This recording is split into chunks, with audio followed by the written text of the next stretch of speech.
3 days before, when that boat had headed south, every last man on the island watched it go, but the postmaster had been the only man to wave. He, too, had prayed that this would be the end of it, that the broad figure at the helm, sinking below the tree line into darkness at the far end of the bay, would disappear forever from the islands. Said D.D. House that day, "He will be back."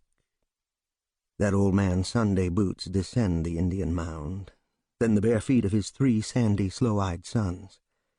The oldest, Bill House, climbs the steps and enters the store and post office, calling to Smallwood's wife, his sister Mamie. Bill House's feet creak on the pine floor overhead. In the steaming heat, in an onset of malaria, Smallwood feels sickly weak. When his rump emerges from beneath his house and he attempts to stand, he staggers and bangs heavily against the outside wall, causing Mamie to cry out in the room above. He thinks, this dark day has been coming down forever. "Look at what come crawling out. Ain't that our postmaster? Keep that spade handy, Uncle Ted. Might going to need it." Wincing, Smallwood arches his back, takes a dreadful breath, gags, hawks, expels the sweet taste of chicken rot in his mouth and nostrils.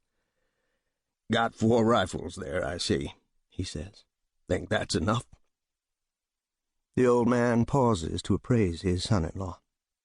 Daniel David House is silver-bearded. He wears no collar, but is otherwise dressed formally, in white shirt, shiny black frock coat, black pants, hauled high by galluses. He is crippled. He says, "Where's his missus?" "Inside with her, young'uns. With your daughter and your grandchildren, Mr. House." When the elder grunts and turns away, Smallwood's voice pursues him. "Them women and children gonna have 'em a good view, that what you want?"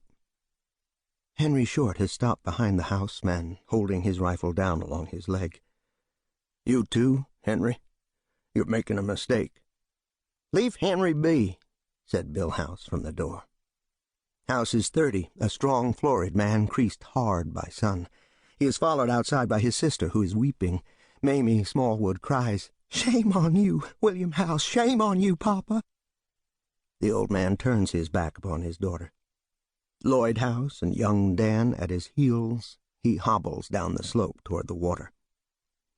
In a shift of wind, the pot-pot-pot of the oncoming boat comes hard as a pulse. A frantic young woman runs out of the store. "Oh, dear God!" She hurries down the steps, calling her little boy. Near the shore, Henry Short leans his old lever-action 30-30 into the split in the big fish-fuddled tree that the hurricane has felled across the clearing.